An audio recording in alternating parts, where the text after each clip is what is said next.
This is One Sentence News, a daily podcast featuring 3 news stories with a sentence-long summary and 1 sentence of context apiece. I'm Colin Wright.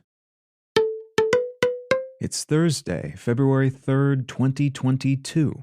Let's talk about the news. From Bloomberg, EU unveils controversial green label for gas and nuclear. The European Commission has announced plans for a green label that will designate various sorts of investments as sustainable, and the draft of this label includes proposals that would allow some natural gas and nuclear power projects to receive the same label as solar, wind, and other emission-free undertakings.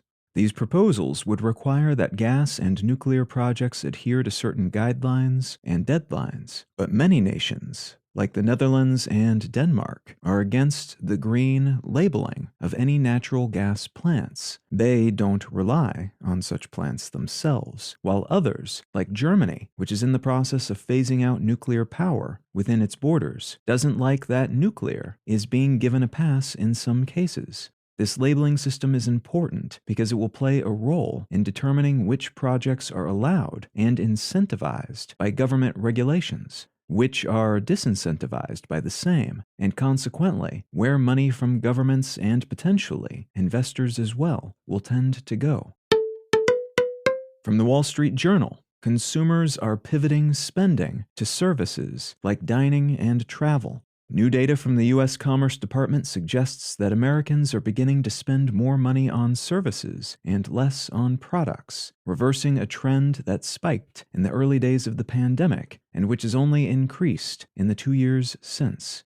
This slide back toward previous habits has inflation-related implications, as supply chain issues may loosen when fewer products are in demand, which in turn may reduce prices that were raised because there was more demand than supply. But it could also point at a near-future moment in which tourism is happening again, restaurants are no longer financially struggling, and the economy reverts to something approximating what it was before the pandemic, which was more sustainable based on the infrastructure available, and which could line up fortuitously with a seeming drop in COVID infections across North America. And from Reuters, India to tax cryptocurrencies at 30%, puts digital assets in highest tax band. The Indian finance minister has announced that income from cryptocurrencies and other digital assets will be taxed in accordance with the country's highest tax band.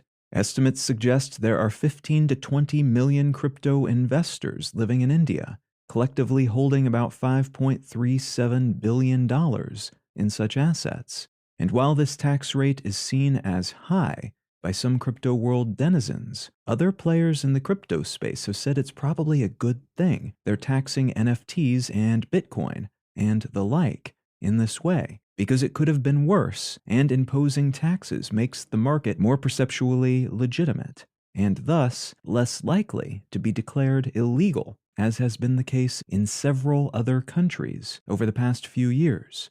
This move decreases uncertainty, in other words, and could consequently boost the value of the overall crypto market. If you're finding some value in One Sentence News, consider leaving a quick review wherever you get your podcasts and/or sharing the show with a friend. You can find out more about this show or subscribe to the email version at onesentencenews.com. And you can support this and other related projects, like the Let's Know Things and Brain Lenses podcasts, at understandery.com.